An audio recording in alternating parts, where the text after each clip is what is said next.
Hey everybody, how's it going? Welcome to the No DQ live recap of Super Showdown 2020 from Saudi Arabia. It is 3:30 Eastern Time. Interesting show to say the least. I have a lot to discuss. Let's just say, to sum it up, not the best night for the younger talent in WWE. I'll just say that much. Shout out to everyone watching this right now. I know it's an awkward time. It's not the usual evening time that I record these live streams, but nonetheless, I appreciate you being here with me. And also a shout out to anybody watching on demand, checking out this recap. Let's go ahead and get started. We had one match on the kickoff, one of the matches that was added literally a day before the show. So you know how important that is. We had a tag team match, the Viking Raiders versus Luke Gallows and Carl Anderson. Now keep in mind, Anderson and Gallows, last time in Saudi Arabia, they became the best tag team in the world. They won that tag team match, whatever the hell it was, Gauntlet match. I'm not even sure. I forgot.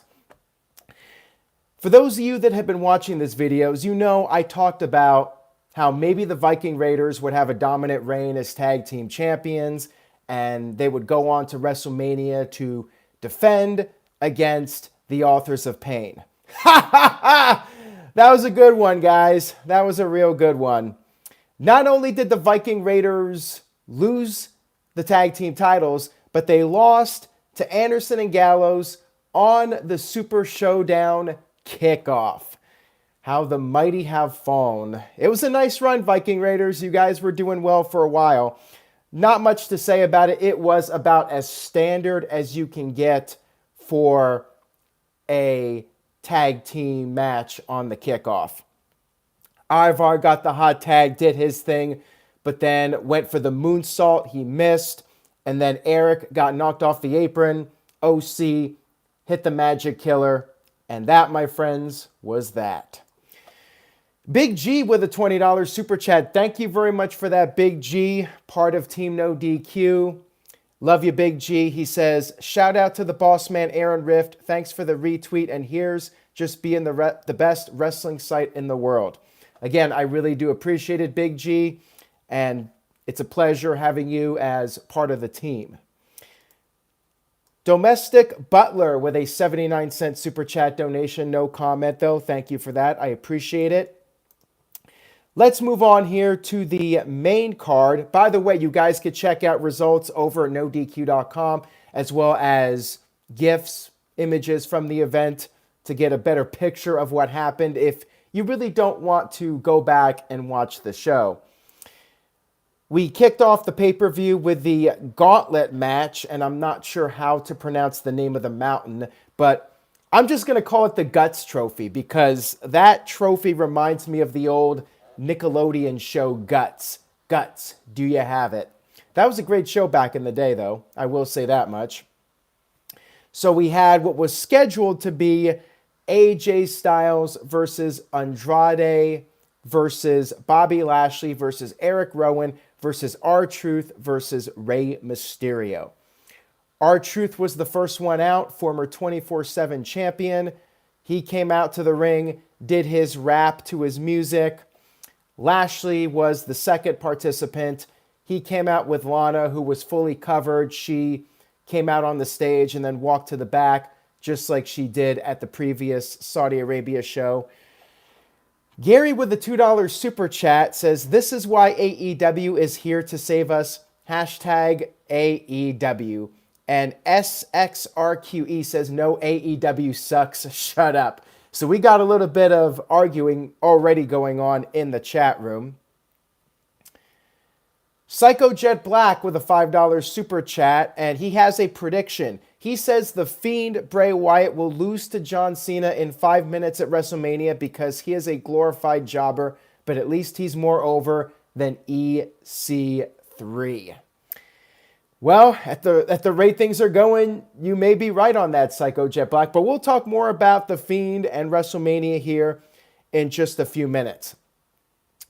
So Bobby Lashley, who, if you guys recall, I was suggesting the idea that he should face Brock Lesnar at Super Showdown, you know? Battle of the two big men. Lashley has that MMA amateur wrestling background. He would be a good match for Lesnar. Irresistible Force meeting Immovable Object. But nope, did not happen. And not only that, but Lashley, get this, guys. He went for a spear to R-Truth. He missed. He fell backwards. He tripped over R-Truth like a bumbling idiot. And then R-Truth pinned Lashley. Yes, Lashley slipped on the banana peel, and R-Truth, the former 30-time Super Chat, 24/7 hardcore European champion, beat Bobby Lashley. Wow. I was just, my mind was blown at this point. Lashley losing to R-Truth. He is dead. He might as well go back to Impact Wrestling, Bobby Lashley. Oh my God. I can't stop, guys. Domestic Butler. Domestic Butler with a $2 super chat says, WWE, I love AJ and Bray, so you know how I feel. Yeah, I know how you feel, Domestic Butler. And Tony H with a $2 super chat says, it pays to be old in WWE these days. What a joke. Well, R-Truth is apparently a young guy because John Cena is his childhood hero, right? So R-Truth is a young guy. Well, at least he's young at heart, right? So anyways, guys, the comedy continues. We had Andrade making his big return, the reigning and defending United States champion, comes out for his big return from suspension. And get this, Andrade, he hits the running double knees and he goes for the cover, and R-Truth manages to kick out. I forgot to mention that before Andrade came out, this is very important, Bobby Lashley beat the holy crap out of R-Truth. I mean, he beat him down like crazy. He threw him into the steel steps, did all this stuff to him. Andrade comes out and he cannot put away R-Truth, the 24/7 comedy act.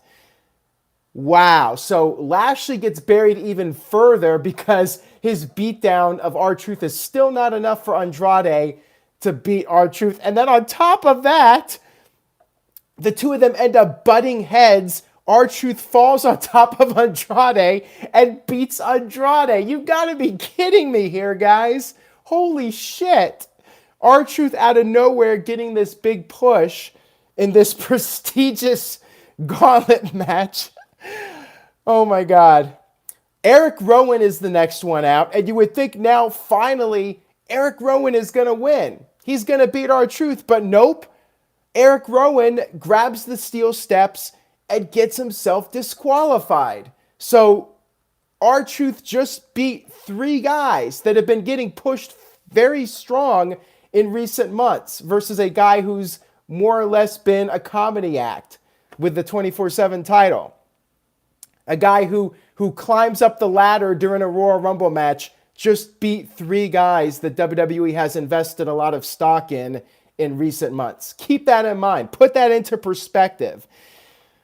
But wrestling's fake, right? It's all a work. I mean, that's the thing that I find hilarious. When I go on Twitter and people defend bad booking decisions, people are always like, well, wrestling's a work, so why are you getting so upset about it? Hey, you know, I'm sure that excuse worked wonders for WCW back in the day. Imagine WCW 2000 when David Arquette won the WCW title, and, you know, if Twitter existed, you'd have all these people defending it saying, wrestling's a work, why are you getting so upset over something that's not real? Oh my God. So Eric Rowan beat down R-Truth. Again, R-Truth got beat down once again. AJ Styles came out next, got a huge pop from the fans despite being a heel.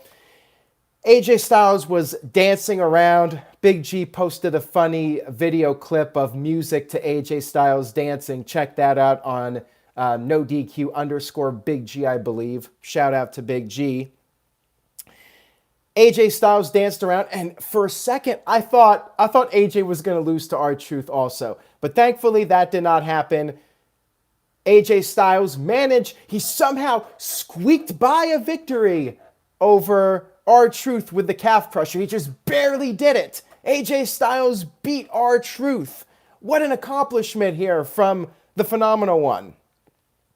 Rey Mysterio was scheduled to be the final entrant in the match, but did not appear. And then we got cut to the backstage area where the OC were beating down Rey Mysterio. They laid him out, but then we cut back to the ring. AJ Styles is standing there.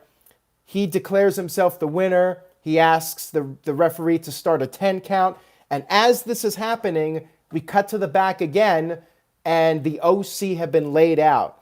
We see very familiar boots and dark clothes with the trench coat come into the frame. Crowd was chanting for The Undertaker, and sure enough, it was The Undertaker. You know, WWE spoiled their own surprise. I tried, on NoDQ.com, I tried to say possible big spoiler for the pay-per-view without mentioning The Undertaker by name. What does WWE do? For those of you that get mad at me about spoilers, never get mad at me again, because WWE spoiled this themselves. They posted on social media that Undertaker was spotted in Saudi Arabia at a market. So apparently Undertaker was shopping, looking for food or clothes or whatever rare antiques he could find in the markets of Riyadh, Saudi Arabia. So WWE spoiled their own surprise here. We knew he was going to show up. Undertaker shows up. He comes in the ring, face off with AJ Styles, and this is what happened.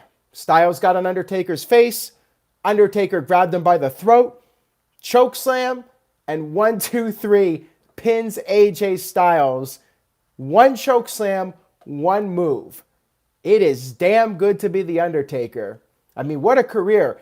You can coast on that great career forever now if you're The Undertaker, because he just came in, one chokeslam, one move, and the dude probably cashed in $1 million for this one appearance. Hey, Undertaker deserves it. I'll say that much. If anybody deserves to come out there, do one move, and get 7 figures, it's The Undertaker. Dashy41 with a $2 super chat says, super letdown. He did not even take his hat off. Undertaker did not even break a sweat. It was a choke slam, and it was all she wrote for AJ Styles.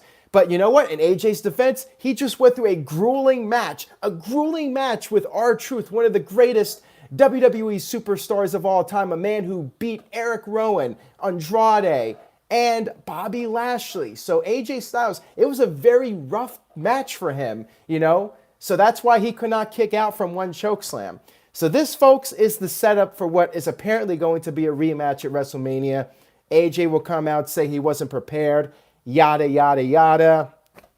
And Undertaker posed with the prestigious trophy where he barely broke a sweat to beat AJ Styles. Man, this match was like Plan 9 from outer space, WWE style. This match was so ridiculous that I was entertained by it, but it was a complete train wreck. This match was a total train wreck, waste of time, but it's so bad you gravitate towards it and you have to watch it. You'll be shaking your head the whole time, but wow is all I have to say about this match. I was cracking up the whole time at how ridiculous this match was. Absolutely ridiculous. Next up, we had the SmackDown Tag Team title match. We had the New Day up against The Miz and John Morrison. Both teams got pyro. Actually, most people on this show got pyro. Funny enough, I think the guy that got the least amount of pyro was Goldberg. He was in the main event. Goldberg came out and he barely got anything as far as pyro goes. I don't know if the pyro guy messed up or they used up all the pyro on Roman Reigns, but Goldberg had almost nothing for his pyro when he made his entrance. Anyways, this match was awesome. This was by far, in my opinion, the best match of the night. If you're going to go out of your way to watch anything on this show, this is the one I would recommend. The other tag team title match for the Raw titles, that one was good too. But this one, this was a pay-per-view quality match. Really good stuff from these guys. Kofi Kingston got the hot tag and it went back and forth. Kofi got a couple of near falls on The Miz, but then when the referee was distracted, John Morrison hit Kofi Kingston with a chair, and Miz rolled up Kofi, and he grabbed the tights for good measure to score the victory. Miz and John Morrison, your new WWE SmackDown Tag Team Champions. Very predictable that they were going to win, in my opinion, but I'm glad they did. Match was really fun. I'm sure New Day will get a rematch. Maybe Usos will get into the mix. And I have no complaints about this. This was really well done. Edgar with a $5 super chat. Edgar Marquez, thank you very much for that. He says with a $5 super chat, CM Punk was right. WWE will be better when Vince McMahon is dead. I know a lot of people think that way, and I mean, it's hard to say, but if Triple H is running the company, I think WWE will be okay. But let's not underestimate what Vince has accomplished. WWE has managed to stay in business, and Vince is a great businessman.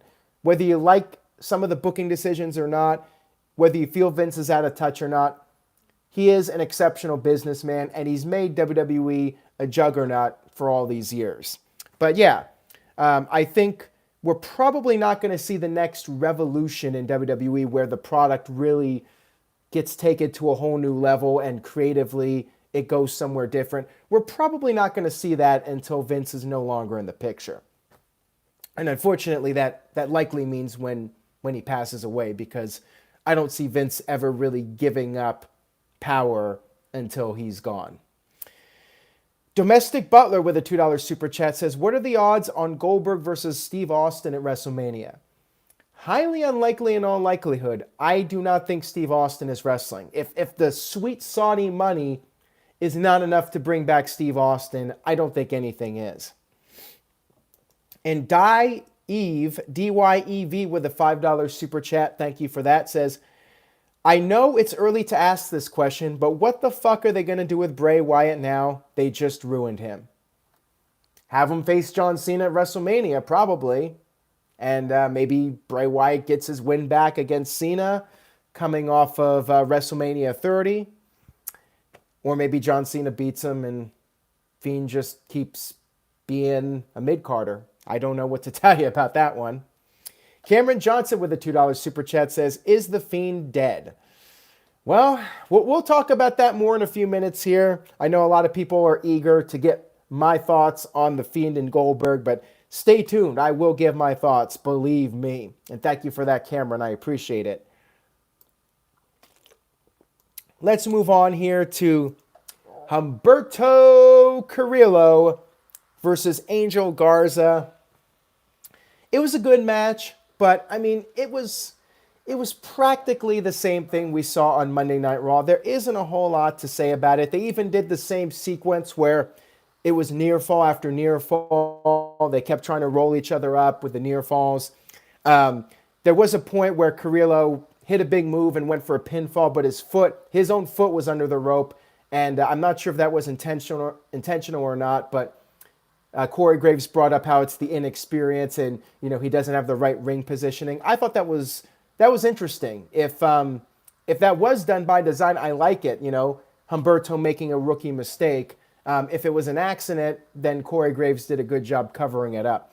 But anyways, the story here was that Humberto, he keeps trying, but he comes up short against Angel Garza. And in a way, I like this. I actually predicted Humberto to win 50-50 booking. But Angel Garza did pick up the victory again. I like it. I prefer them not doing the 50-50 booking. Push one guy. Not everybody can be pushed at the same time. And Humberto, of course, was very distraught. So I guess the underdog gimmick will continue for Humberto Carrillo. It was okay, but if you saw the Raw match, it was more or less the same thing. And then we had the Raw Tag Team title match. We had Seth Rollins and Buddy, don't call me, I screwed that up. Murphy, don't call me Buddy. There we go. Domestic Butler with a $2 super chat says, super chat, lots from England. I don't get a chance. Well, I'm glad you're able to tune in. That's one advantage of being able to do this early is people from the UK can tune in, and I get a bit of a different audience for the live streams just because not everybody can watch at 10 o'clock, 11 o'clock Eastern time. I know some people in the US are working right now and maybe taking a break from work to watch me, which I do appreciate. It isn't required, but I do appreciate it. Edgar Marquez with another $7 super chat, $7.03 I should add, to be precise. He says, Vince McMahon should stick to the XFL, which is doing good, and let everyone else handle the booking in WWE while he only handles XFL and WWE's business side. Yeah, I mean, Vince is definitely dipping his toes into the XFL, but at the end of the day, WWE is still his baby, and I don't ever see him completely separating himself from making the final decisions in WWE, as long as he's around. I just don't see it happening. So anyways, Rollins and Murphy, don't call me Buddy, against the Street Profits. Like I said earlier, this was a good match. Dawkins and Ford had some offense here. And Rollins, once again, using his shady heel tactics. Murphy actually saved the day.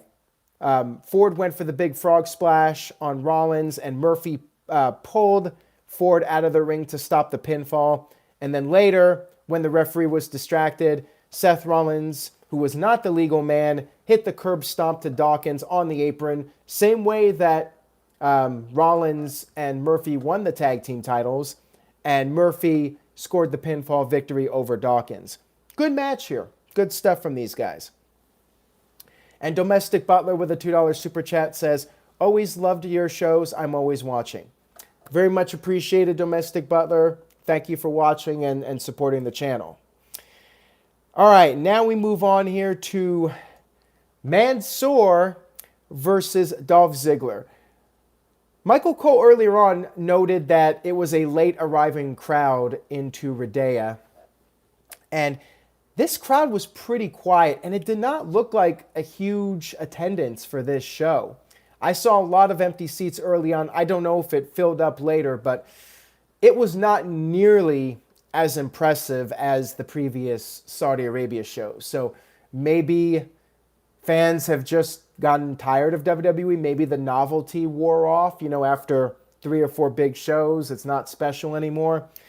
But this crowd was not very loud for this show.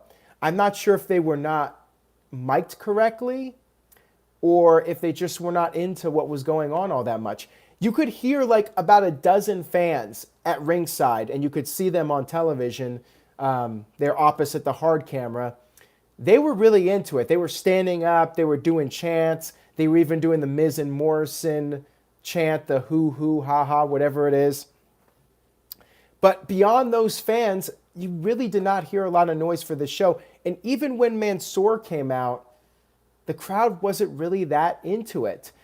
As a matter of fact, I felt like I heard some boos for Mansoor. I wonder if these fans are finally seeing through it. They see the BS here. The WWE's only using this guy to kiss up to the Saudi Arabia fans, and they really have no actual plans for the guy. If you're going to use Mansoor, at least use him on NXT. Book him on a regular basis, They barely put him on television. He just shows up for the Saudi Arabia show, and I think fans are seeing through it. They see that it's just a cheap ploy to get the fans happy, Oh, look, our hometown boy wins a match. So, it's kind of interesting how I feel like the fans are starting to maybe turn against him in Saudi Arabia. He did get some cheers, though. So anyways, Robert Roode came out with Dolph Ziggler for this match, and Roode got in Mansoor's face. Mansoor drop-kicked him out of the ring. Referee had Roode sent to the back. Match was okay, but I thought the match with Cesaro was quite a bit better. This one was okay, but nothing special. Mansoor picked up the victory with a moonsault, which was not the prettiest moonsault. He basically landed his knees on the stomach of Dolph Ziggler, the abdomen. So yeah, what was not the prettiest looking moonsault, I will say that much. Domestic Butler with a $2 super chat says, no DQ rocks. I said, no DQ rocks, whoop whoop. Thank you very much for that, Domestic Butler. After the match, Mansoor cut a promo in the ring, the usual, same routine. Thank the fans, talk in the foreign language, all that stuff. Yeah, filler. That's what it was. It was for the Saudi Arabia fans. That was pretty much it. Moving on here, we had the WWE Championship match, Brock Lesnar versus Ricochet. And to think I was actually nervous that I might have to give away 5 NoDQ.com t-shirts, well, that did not happen. We had a video package, and Ricochet was talking about being the underdog and how all the people on Twitter think Brock Lesnar is going to destroy him. We even had all the graphics up there showing that everyone thinks Lesnar is going to win. And guess what? Lesnar won. And on top of that, it wasn't even competitive. Ricochet immediately tried to go after Lesnar. Lesnar swatted him away like a fly. And then Lesnar suplexed Ricochet a couple of times, picked him up, hit the F5, and that was that. Brock Lesnar retains the WWE title. Match went 1 minute and 20 seconds. But hey, Ricochet lasted longer than Kofi Kingston, so I guess that's a push. That's elevating somebody. Yeah, I would have rather had seen Bobby Lashley versus Brock Lesnar, 5-minute match. Let them actually wrestle, and then Lesnar wins, but whatever. Waste of time. It really was. But hey, probably the best payday that Ricochet has ever gotten, so good for him. Next up, we had Roman Reigns versus Baron Corbin in a steel cage match. And man, I have to tell you guys, after seeing Cody Rhodes versus Wardlow on Dynamite, this was a real letdown. This was a snooze fest. They should have ended this feud when Roman Reigns put the dog food on Baron Corbin. That match at the Royal Rumble was good, and then they did that angle with the dog food. Roman got his revenge. Perfect. That was the right way to end the feud. Instead, they had to drag it out one more time. So get this, guys. Roman Reigns comes out, tons of pyro. I mean, he probably got more pyro than everybody else combined up to this point. I guess Roman Reigns has a fever and the prescription is more pyro. Someone different with a $2 super chat says, Redea for WrestleMania. Hey, you guys get your WrestleMania-like events with the pyro and all that stuff. I don't think you guys need WrestleMania. You guys get enough big events. You guys got Shawn Michaels coming out of retirement, which is pretty big. Well, at least on paper it should be big. Really wasn't as big as it should have been. Anyways, thank you for the super chat. Roman Reigns came out with a steel chain, and he locked the door to the cage with the chain. He put the key in his pocket, and the idea was that Baron Corbin could not escape. But then this is what happens. Pretty much immediately into the match, not just Baron Corbin, but Roman Reigns, both of them tried to escape by climbing over the cage. What? Why do you lock the door only to try and escape the cage? Really? Who thought of that? Like, whose bright idea was that? It made no sense. Totally stupid. Baron Corbin got several near falls. Of course, Roman kicks out of everything. He's Roman. Corbin grabbed the key from Roman's pocket. Why would Roman even put it in his pocket? Why not just throw it away or give it to the referee? Why would he put it in his pocket so Corbin could just grab it from him and escape? I don't know. So Corbin tries to escape. Roman catches him, slams the door in his face. Corbin attempted to hit the Superman punch. He wrapped the chain around his fist. Roman came back with his own Superman punch. Roman hit a couple more Superman punches and then wrapped the steel chain around his fist, hit Corbin with a Superman punch, and beat him to what we think is the end of the feud.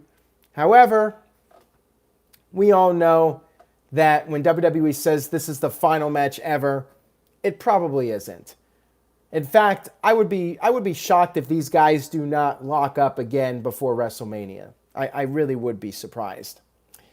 So yeah, match was kind of a dud. No point. They should have ended the feud a couple weeks ago. Then we had Bayley versus Naomi for the SmackDown Women's title. Naomi had this full body glow outfit, which was pretty cool. They actually made use of the full body outfits in this match. I'll get to that here in just a second. Bayley using all the heel tactics, trying to escape the ring, using the ropes to her advantage. Naomi did come back with a few moves, corkscrew plancha. Bayley hit the Bayley to belly. Naomi kicked out of that. Then Naomi went for the split-legged moonsault.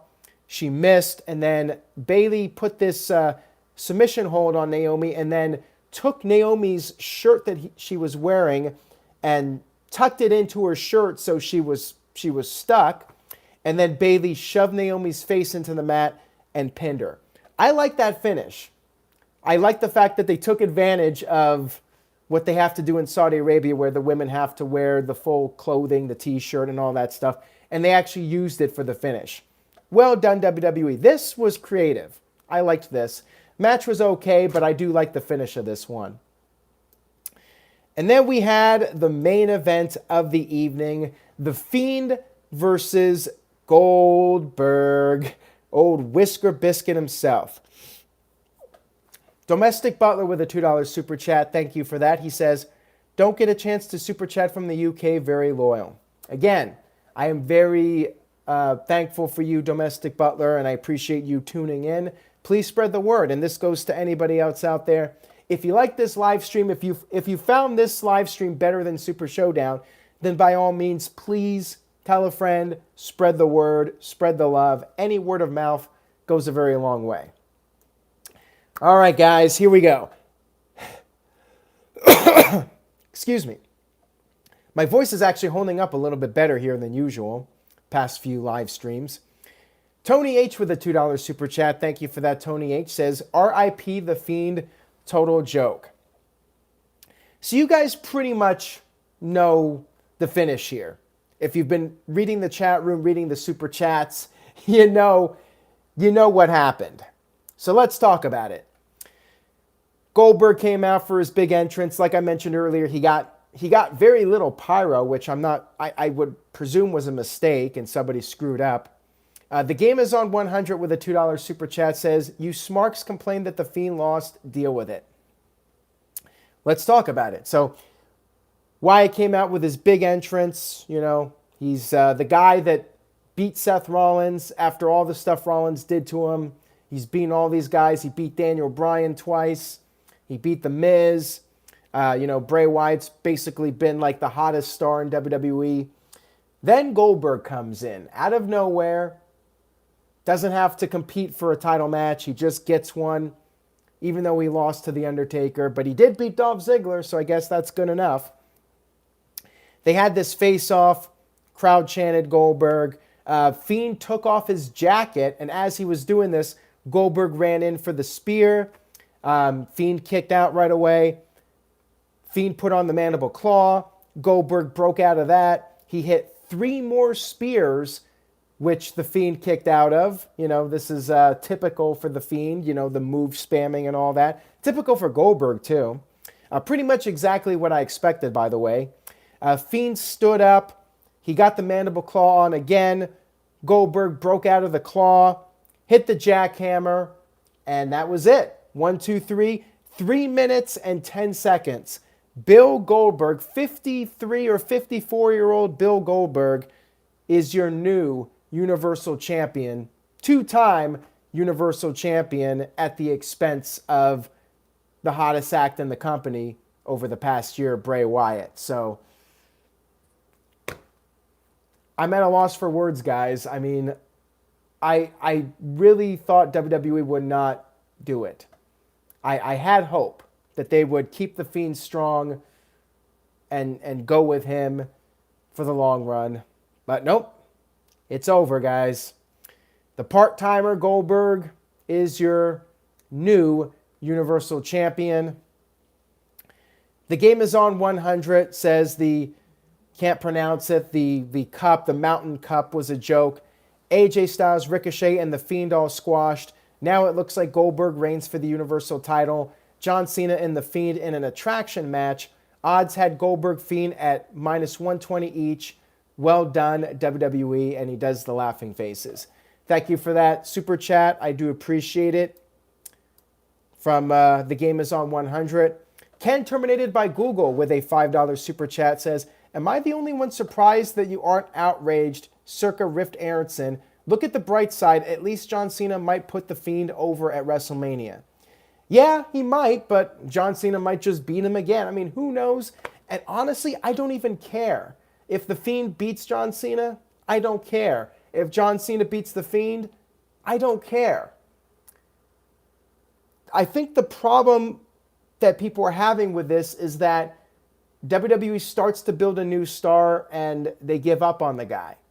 The Fiend was really hot. He had a cool act, badass music, and you could have gotten so much out of him. They didn't even get to Roman Reigns. We could have had The Fiend undefeated against Roman Reigns in a feud. You could have done The Fiend versus John Cena for the title.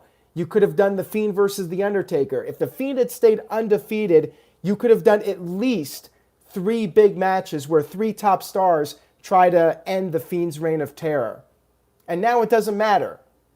I don't care about John Cena versus The Fiend. I don't care about Roman Reigns versus The Fiend. They ruined it. Bray Wyatt had that momentum, and now it's gone. So, Bobo Beware with a $2 super chat says, both world champions are part-timers, LMAO. Laughing my ass off. Well, I mean, Corey Graves did mention that Goldberg will probably be on SmackDown. I mean, they strongly teased it that he would be on SmackDown, and WrestleMania is like a month away, so it's not like it's going to be a Brock Lesnar run where Goldberg will hold the title for 6 months. Tony H with a $2 super chat says, Goldberg and Lesnar double title match at WrestleMania, right? LOL. Pretty much, and thank you for that. DYEV with a $10 super chat, thank you for that. He says, I don't get it. They could have done a screwy finish between Goldberg and The Fiend. They still could have done spear versus spear without the title. Then Fiend squashes The Undertaker at WrestleMania. Yeah, there's a lot of things they could have done that I think would have been much stronger. I don't think Goldberg versus Roman Reigns needed to be for the title, but it probably will be now. I just think that WWE booked themselves into a corner by putting Goldberg into this match with The Fiend. Quite frankly, I don't think they should have booked it in the first place, because if you want to use Goldberg, use him for WrestleMania versus Roman Reigns, or do Goldberg versus Roman Reigns at Super Showdown. I just would have done this differently. I think by booking Goldberg and The Fiend, they were in a situation where they don't want either guy losing, because there's value in Goldberg, and if he loses that value. And obviously The Fiend loses value for losing. So it was kind of a no-win situation, so why even book it in the first place? You could have done Goldberg versus Roman Reigns, and yeah, Roman could have beaten Goldberg, but at least Goldberg lost to the big dog. And, you know, it would have been an epic dream match. And I guess Fiend versus Goldberg was interesting, but yeah, I don't know. Let's see here. Domestic Butler with a $10 super chat says, my fiance lost her dad sadly through cancer over a year ago, and we went through difficult times. You are our light, so thank you for your videos. You are an inspiration. Really love No DQ. That's great to hear, Domestic Butler. I'm sorry about your fiance's father, but I appreciate you making those remarks, and I'm glad in a sense that I'm able to bring you some entertainment. I mean, that's ultimately what I enjoy about doing these videos, is just being able to have fun with it, and people are entertained by it, and you know that's what it's all about. You know, just trying to provide an entertaining review of the shows the best I can. So I do appreciate it, Domestic Butler. Thank you again. Ken Terminated by Google with a $5 super chat says, I could see you are indifferent as crap, but don't you think if The Fiend defeating a 16-time former world champion will give The Fiend his strength back? I guess, but I mean, I am indifferent at this point.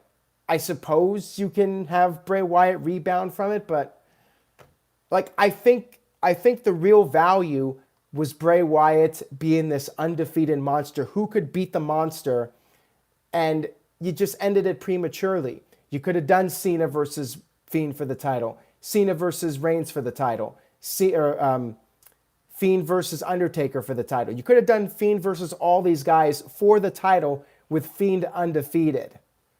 So to end Fiend's reign now, I just think you cut short his momentum and you eliminated all these possibilities and all these matches that could have had a lot of intrigue to see if that person, that legend, that top star could finally end the Fiend's reign of terror. So I just think it was a bad move long term.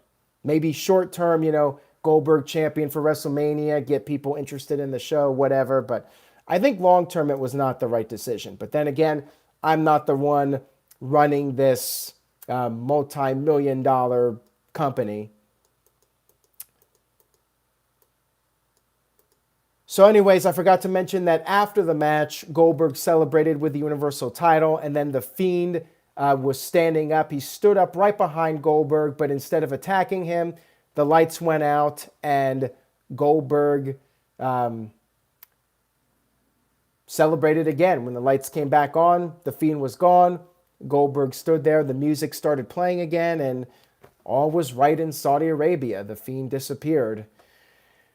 So that was Super Showdown, everybody. I recommend checking out the SmackDown Tag Team title match, New Day versus Miz and Morrison. I guess watch The Fiend and Goldberg. I guess watch the trophy match with Undertaker, just to shake your head the entire time, perhaps. But yeah, other than that, I mean, this show was mostly a waste of time. And they had one good Saudi Arabia show, and that was the last one. This one, not so much. Walter Cruz with a $5 super chat says, Super Showdown sure knows how to ruin WrestleMania moments. Yeah, I mean, there's always that saying, we'll have to wait and see what happens. Maybe WrestleMania will be great, but yeah, I don't know. So letter grade for this show, I give it, this might be generous on my part. I'm going to go with I'm giving it a D+. I was thinking C-, but I got to go with a D+. Really, the thing that made this show, the one really good thing on this show was that SmackDown Tag Team title match, and the Raw Tag Team title was pretty good, but yeah, I think a lot of the other things on this show, it was just so ridiculous. It wasn't a boring show, but it was like Plan 9 from Outer Space bad at times, for sure. Dr. NXT Scorpio with a D-, Don with a D-, Sniper Rider with an F, Daniel Sims with an F, Brady Time with an F, Jose Garza with a D-, Chisaki with a D-, Alex Boney with an F-, Anthony with an F. Wow. Macaroni Tony with an F. Jeremy Bland with a D. Leatherface with a C-, CC Drink with a C. Wreck-It Beckett with an F. So if anything, I feel like my letter grade was a little bit generous after all. Domestic Butler gives it an F. Calvin Bowman a little bit more generous with a C. Darren G with a D+, which was what I gave it. So yeah. Tomorrow night SmackDown, John Cena's back. I guess there's a little bit more intrigue for Elimination Chamber now. Maybe John Cena will win. Maybe The Fiend will win. Maybe Roman Reigns will win. Who knows? Ken Terminated by Google with a $5 super chat says, Hey Rift, I resent that. I really like Plan 9. It's a good Ed Wood movie. This is more like Emoji Movie or Batman and Robin. By the way, stay cool. Hey, I resent Batman and Robin being dissed. I like that movie. For bad movies, That one's one of my favorites. Arnold with all the ice puns, ice to meet you, chill. I like that movie, even though it's pretty ridiculous. But yeah, this was, okay, you do have a point. This was like Batman and Robin in terms of just being absolutely ridiculous, but it's entertaining in a bad way. Mike B with a $5 super chat says, thankfully, I just got home from work and missed this show. You missed mine or Super Showdown? I'm guessing you missed Super Showdown. And again, there's a few things worth checking out if you want to have a good laugh. Domestic Butler with a $2 super chat gives the hearts and the thumbs up. Thanks. No, thank you, Domestic Butler. I appreciate it.